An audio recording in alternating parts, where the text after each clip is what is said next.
A ver, nos está preguntando mucha gente que quieren tuitear, entonces creo que vamos a tener que... alguna persona que quiera dar el password para algunas personas.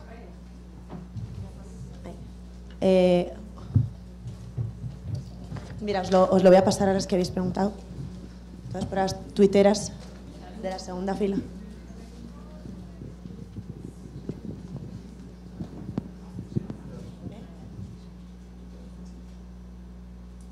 Twitter sí.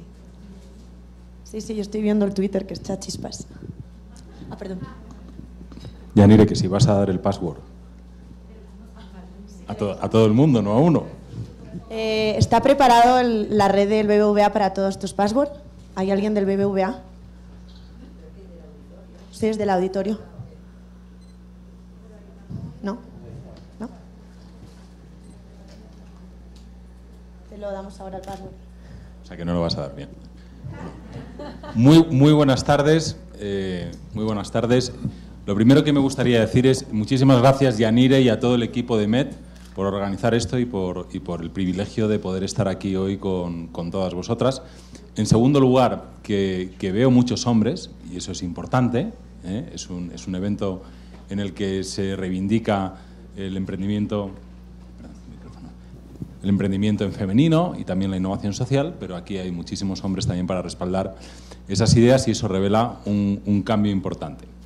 Y lo tercero, que me honra estar acompañando y moderando una mesa con tan distinguidas profesoras de la Universidad de los Andes que tienen una larguísima trayectoria en la investigación del liderazgo y del emprendimiento y de forma muy particular el liderazgo femenino y el emprendimiento femenino. En primer lugar, voy a dar la palabra a María Consuelo, Connie, como la llamamos sus amigos de Santa María, que es profesora titular, como he señalado, de la Universidad de los Andes, dedicada fundamentalmente a la investigación en el ámbito del liderazgo femenino y del papel de las mujeres en los consejos de administración y en la alta dirección de las empresas. Y además ha desarrollado a lo largo de los últimos años un buen número de talleres de concienciación femenina en el que ha tratado también cuestiones como el emprendimiento. Después iremos del liderazgo a hablar con Luz Marina Ferro, profesora del emprendimiento, mercado internacional y estrategia, también en la Facultad de Administración de la Universidad de los Andes, y está especializada, como os decía, en emprendimiento global, que ese es precisamente el tema de su tesis doctoral, y también tiene un buen número de estudios relativos al emprendimiento femenino. Dejarme unas palabras introductorias y contar una anécdota. Hace unos años, no desde el mundo académico, sino desde el mundo gubernamental, como ministro regional de Empleo y Mujer de la Comunidad de Madrid, impulsé un programa que se llama Lidera, un programa que iba dirigido precisamente a promover el liderazgo entre las mujeres y particularmente que ocupasen puestos de alta responsabilidad, y lo hacíamos desde un diagnóstico, y era algo que estaba ocurriendo en las empresas en la Comunidad de Madrid y en toda España, y era que a las mujeres había un momento en el que se les frustraba la carrera profesional, un momento de los 28 a los 32 años, y les costaba muchísimo recuperar ese tren de la carrera profesional y quedaban rezagadas, y eso, al menos en parte, es una explicación de por qué muchas mujeres o hay menos presencia de las mujeres en los puestos de más alta responsabilidad de las empresas. Pero tan es así que se retroalimentaba, y que algo que es común a la carrera profesional en las grandes corporaciones, y es que las empresas invierten en la formación de sus empleados más talentosos y brillantes, incluso les financian a veces programas MBA, pues resulta que las empresas razonaban: ¿para qué voy a invertir en un MBA de una mujer si, a fin de cuentas, poco tiempo después de graduarse y de haber invertido ese dinero, pues es muy probable que al menos esté algo alejada o reacia a asumir mayor responsabilidad dentro de las empresas? De tal suerte que, analizadas un buen número de corporaciones, muchas de ellas también están presentes aquí en Colombia, pues en todos esos programas de promoción del talento interno solo participaban hombres. Y entonces, desde el Gobierno de la Comunidad de Madrid, decidimos poner en marcha este programa Lidera, que solo financiaba MBAs de mujeres. al cabo del poco tiempo, Yanire me mira y se ríe porque empezamos en esto. Ella entonces estaba en IE Business School y fue además la impulsora de MET, que nació ahí como una red de mentoring precisamente para las mujeres que hacían estos programas, y resultó una cosa un poco chocante, pero tiempo después, a los pocos años, pudimos decir que Madrid se había convertido en poco tiempo en una de las regiones del mundo con más egresadas de escuelas de negocios situadas en el top 10 del mundo. Reunimos cerca de 1000 mujeres en un gran auditorio en el centro de Madrid, y ahí estaban todas las participantes en ese programa que llamamos Lidera. Pues un día, hablando de este tema, en un auditorio como este, se levantó un señor que estaba sentado en primera fila, me dice: oiga usted, ¿y por qué solo para mujeres? Esto es injusto, ¿no? Esa pregunta nunca me lo hubiera hecho Esteban, pero... y yo le di todas estas explicaciones que les acabo de dar a ustedes y no se conformaba, de manera que terminé diciendo: mire, oiga, soy ministro de Empleo y Mujer, no de hombres. Y ya se quedó más conforme con esa explicación burocrática administrativa, pero es una pregunta relevante que nos tenemos que seguir haciendo, y es, sin duda, han cambiado muchísimas cosas. El empoderamiento de las mujeres es el cambio social y económico más importante en todo el mundo en el final del siglo XX y el principio del siglo XXI. Queda mucho por recorrer, pero sigue teniendo sentido, ¿verdad?, que hablemos de esto, que insistamos en la importancia y que expliquemos, como lo vas a hacer tú ahora, qué aporta el liderazgo y la perspectiva femenina a las empresas. Un aplauso de bienvenida, por favor, a Connie.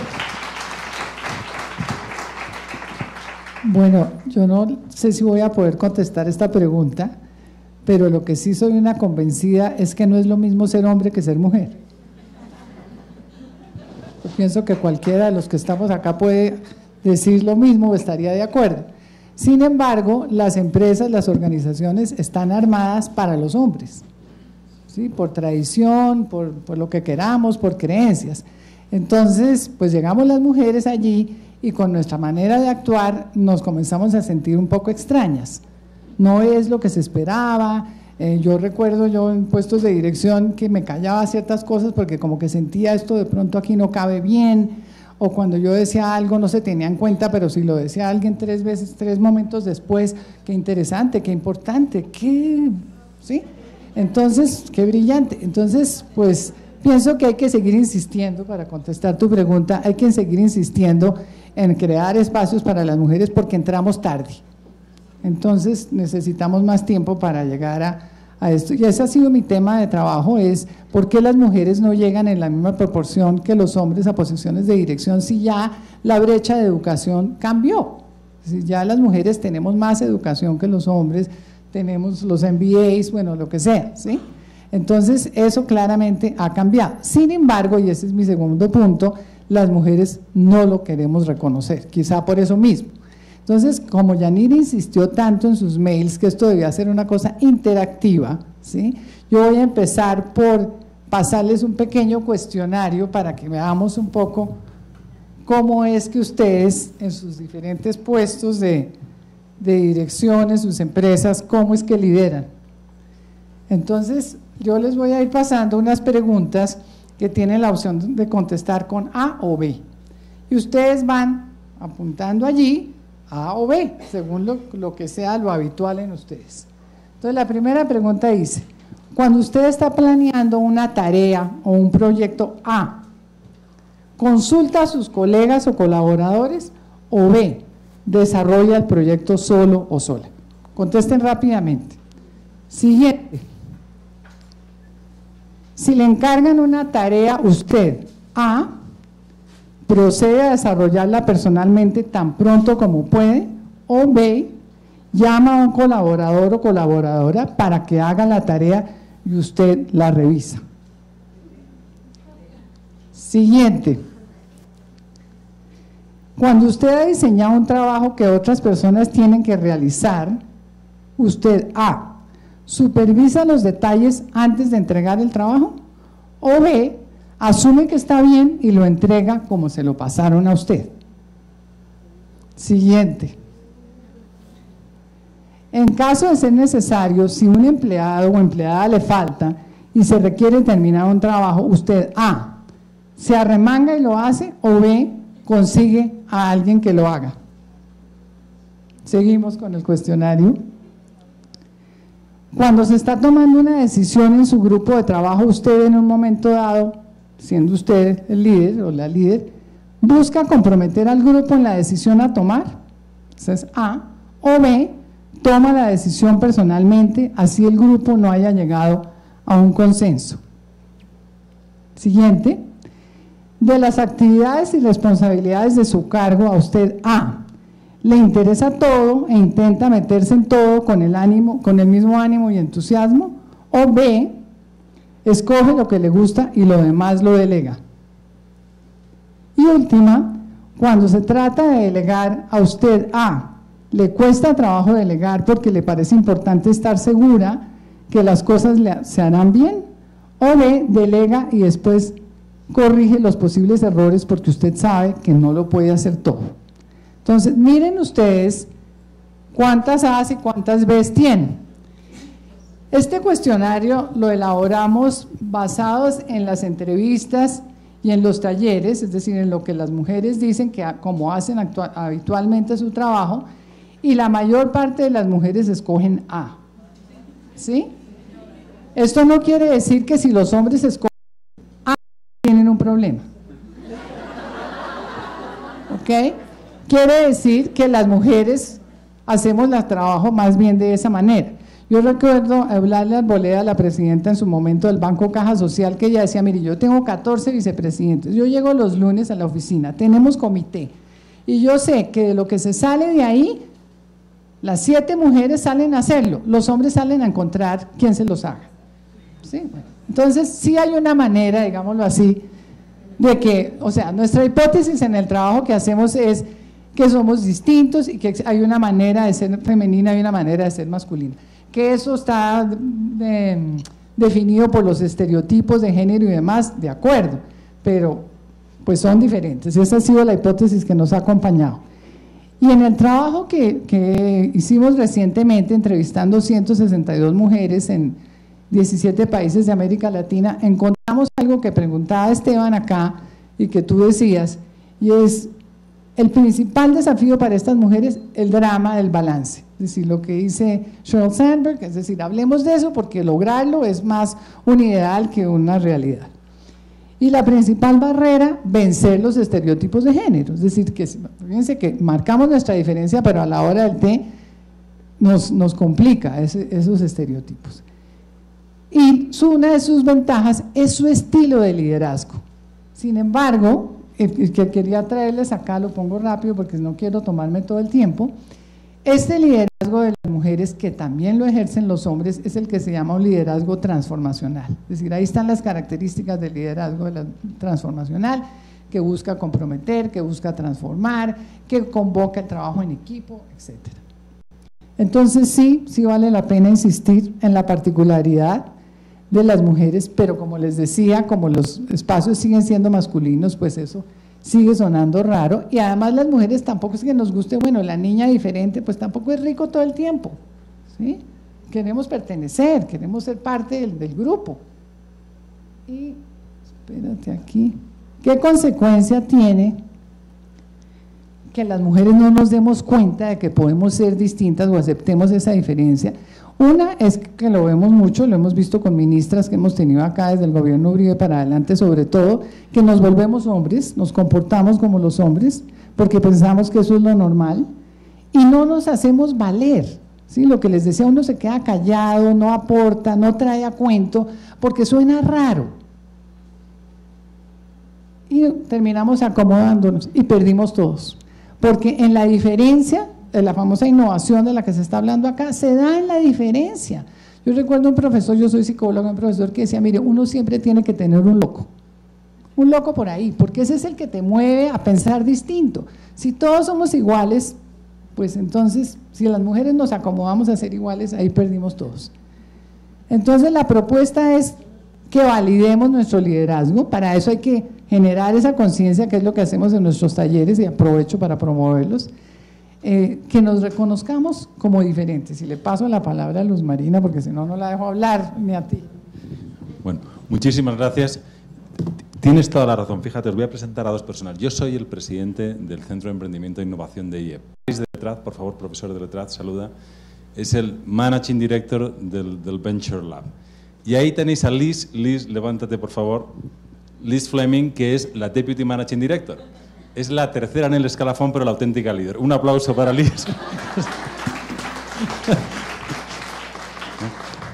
Bueno, a continuación, como os había introducido con Luz Marina Ferro, hay algo que está cambiando, como tú has señalado, de protagonismo de las mujeres en el mundo profesional, en el mundo empresarial, y sin embargo sorprende, sobre todo cuando hablamos de emprendimiento de alto potencial, como recordaban Catalina y Esteban, que cuando hablamos de emprendimiento de alto potencial todavía hay muchísima menos presencia de las mujeres. Entonces, estoy seguro que tú alguna clave nos puedes dar de eso, sobre el dibujo general del emprendimiento global y, desde luego, poniendo el foco en Colombia y el papel de la mujer en el ecosistema de emprendimiento colombiano. Tienes la palabra. Gracias por la pregunta.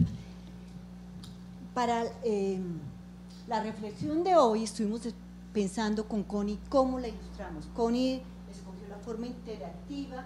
Yo dije, bueno, les puedo presentar una serie de estadísticas de lo que es Colombia, Latinoamérica, y dije, siempre hablamos de ese emprendimiento de diferenciador. Unos llaman de alto impacto, otros de oportunidad, que no es el de subsistencia y que ha sido menos documentado. Les podría hablar de cifras, decirles que en América Latina encontramos que de los emprendimientos que se consideran de alto impacto, más o menos en el caso de Colombia ubicamos como un 35% del total de los emprendimientos de alto impacto, y estaría el complemento serían los emprendimientos de hombre. Entonces hay que empezar a documentar esos casos que son diferenciadores, que no se conocen y que pueden ser modelos a seguir. Y para eso voy a presentarles dos casos contrastados, porque uno conoce mejor su realidad cuando la contrasta con una realidad diferente. Voy a presentarles el caso de una empresa colombiana que incluso van a tener el gusto de conocerla directamente, que es Lilian Zimbabweva Lissin, una empresa de alto impacto que está en Endeavor. Y igualmente voy a presentarles el caso de una empresa canadiense. ¿Por qué Canadá? Porque yo hice mis estudios de doctorado en Canadá. Escogí Canadá porque es un país reconocido por ser un país que impulsa el emprendimiento, y particularmente por un país donde las distancias de género son menores.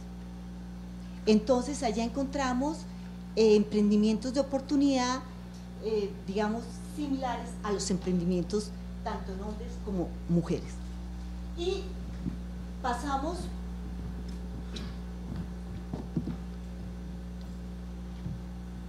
a ver estos dos casos. En primer lugar, esta empresa Global Click, la voy a llamar Global Click, no es el nombre. En principio, con las empresas en Canadá manejamos la reserva, pero es una empresa que tiene una serie de características. Es creada por una emprendedora que desde el inicio ella tenía estudios de administración, había hecho su MBA también en administración, estaba muy contenta desarrollando proyectos, dirigiendo proyectos tecnológicos, había avanzado suficiente en su carrera, y en un momento dado decide que definitivamente no quiere seguir con este tipo de emprendimientos, sino que quiere hacer su propia empresa. Dice, yo tenía muchísimas ideas y quería empezar a construir mi empresa. Igualmente está el caso de Lissin, que tiene unas características similares, como la vamos a ver en términos de formación, ingeniería de sistemas, experiencia internacional, pero que adicionalmente tiene su MBA, su formación en gestión. En los dos casos, estas empresas se enfocan a un nicho de mercado rápidamente. Eso es un elemento en el emprendimiento determinante para avanzar, o sea, cómo identificar un nicho que realmente pueda crecer la empresa y aportar valor en el mercado. Estas empresas, ambas, se orientaron a lo que uno diría realmente un emprendimiento innovador, porque se lanzan a los mercados internacionales casi desde su creación.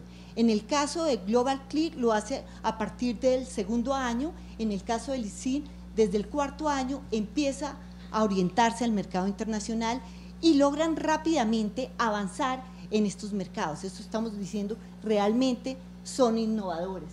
Y el desempeño y sus ingresos totales, en el caso del Global Clear, alcanza a ser el 90% de sus ingresos totales, viene por operaciones internacionales, llega a estar en 3, 4 continentes rápidamente, 8 países, y en el caso de Lysin llega a estar en 11 países, 4 continentes. Sé que ahora se enfocó más en consolidar ciertos mercados, pero si uno dice que las mujeres son adversas al riesgo, estos son casos en que vemos que no, que realmente toman riesgos, pero riesgos calculados, que eso es un elemento diferente.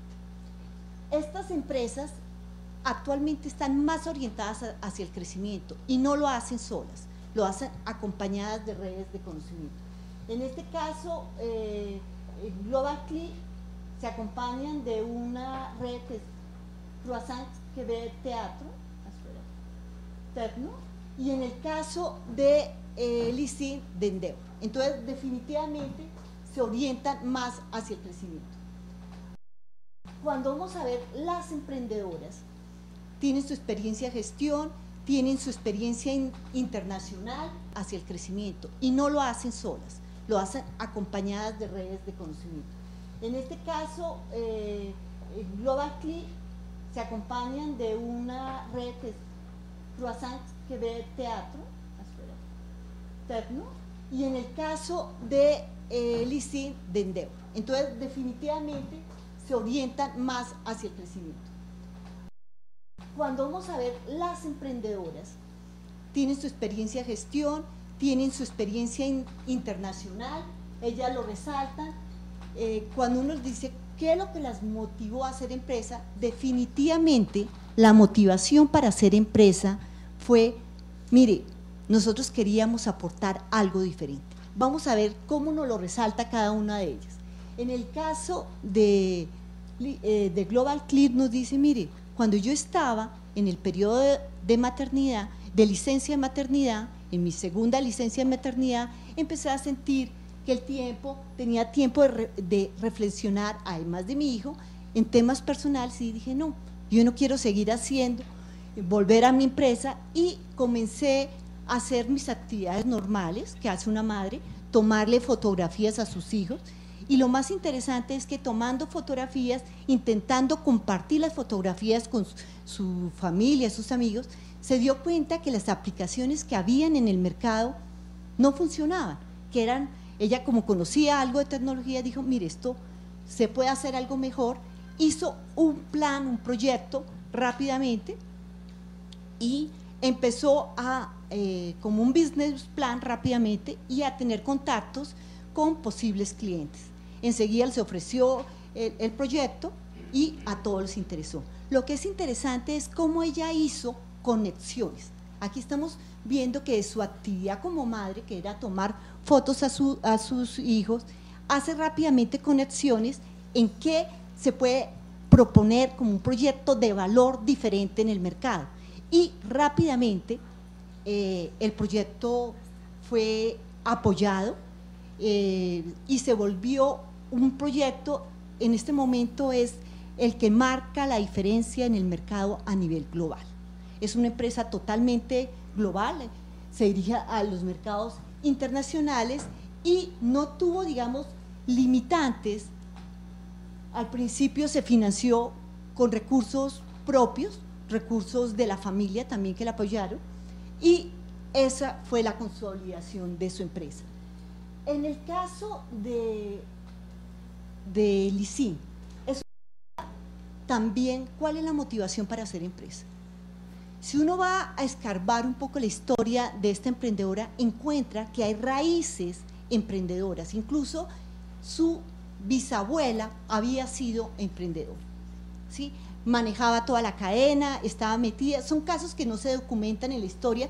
Siempre pensamos que en el pasado los primeros fueron los emprendedores, eran hombres, pero hay casos que, como bien lo ilustra Lilian, también su bisabuela estuvo metida en los temas de emprendimiento, sus tías, y estoy hablando cuáles podrían ser los modelos inspiradores aunque no se reconozcan, sus tías, las 5 tías, consolidaron una empresa en el sector de confecciones. Entonces digamos que había un poco el gusto por hacer empresa, el no temer a ser autónomos, y fue así como ella rápidamente nos dice, mire, yo quería hacer empresa y creo que eso como que me corría en mis venas. Cuando hablaba con mis tíos me decían que yo siempre les proponía desde niño hacer negocios. Entonces estamos viendo claramente que también hay elementos que en las historias de los niños ayudan a construir a esos futuros emprendedores. En este caso era la madre Lilian que le contaba las historias de su bisabuela y podían inspirarla a lanzarse, ¿por qué no?, hacer emprendimiento. Y como ella dice, mire, yo vuelvo a Colombia cuando está en Alemania, no a que me den empleo, teniendo todas las posibilidades y una experiencia internacional y en su campo, voy a hacer empresa. Entonces, ahí estamos viendo claramente como elementos particulares de estas emprendedoras. Primero, la pasión, muy motivadas, conocimiento de lo que van a hacer en la industria, habilidades en gestión, y hay algo que le reconozco a las dos, que son las competencias sociales, esas habilidades que dicen que tienen las mujeres para comunicar, pero en este caso comunicar y convencer a otros a seguirles en su idea, tanto que logran convencer a sus esposos de participar en sus empresas, sin ningún miedo de que su esposa sea la jefe, porque siempre dicen que las mujeres son las jefes en el hogar, pero en este caso era realmente la jefe en la empresa. Entonces van a participar de la idea, van a apoyarles en esa conceptualización, y lo que ambas logran, que es increíble, son equipos emprendedores donde ellas dicen, yo no soy capaz de hacerlo todos. A mí me decía Marion en Canadá, me decía, mire, yo soy buenísima para tener ideas, pero soy terriblemente para ejecutarlas. Entonces necesitaba un aliado, en este caso fue su esposo, sus colaboradores, y así fue como fueron consolidando las empresas. Ellas movilizan rápidamente lo que son las redes de negocios. Entonces, ¿cuáles son las preocupaciones que siempre han tenido? Ganar legitimidad. Yo creo que el tema del emprendimiento en general, y cuando uno se mete en negocios innovadores que tal vez no existen en el mercado, es tener legitimidad. En la medida que se gana legitimidad, y no solamente en su entorno local, miren lo interesante, en el contexto internacional. ¿Qué tal el caso de Lilian ganando legitimidad con una empresa de conocimiento a nivel internacional? ¿Sí? Entonces, el desafío puede ser más grande. Y logran, siempre les preocupa formar a su gente, consolidar el equipo y el balance con el hogar. Creo que me he tomado un poquito más de tiempo, entonces vámonos a los elementos particulares de qué es lo que nos dejan estos casos. Estos casos resaltan la importancia de armar equipos de trabajo. La innovación no se genera trabajando solos, se genera en la consolidación de estos equipos. Segundo, el apoyo de redes, tanto personales, de negocios, para el desarrollo de la idea. La claridad de tener una visión. Este tema de la corresponsabilidad familiar de la que nos habló Connie, y naturalmente el liderazgo transformacional. Entonces, esos son los elementos que hacen la diferencia, y tal vez lo que yo sí quiero resaltar, y eso pasa mucho en el emprendimiento aquí en Colombia, impulsamos la idea, se consolidan como emprendedores, pero no tienen recurrencia en generar nuevas ideas. Entonces, en la medida que se dediquen solamente a explotar la idea y no generar otras ideas, desaparecen. Muy bien, pues no preguntas, me dicen. ¿Cómo que no? Una por lo menos, por ahí, la mano que está levantada. Venga, rápido. Una pregunta rápida y contestación rápida.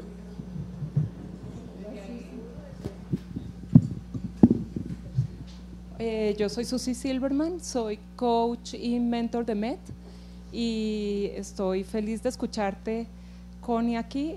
Quisiera hacerte una pregunta porque sé que tienes muchísima experiencia en algo que es básico para el mentoring y las mujeres empresarias, y es el tratar de entender aquel discurso en donde cómo se ve la mujer a ella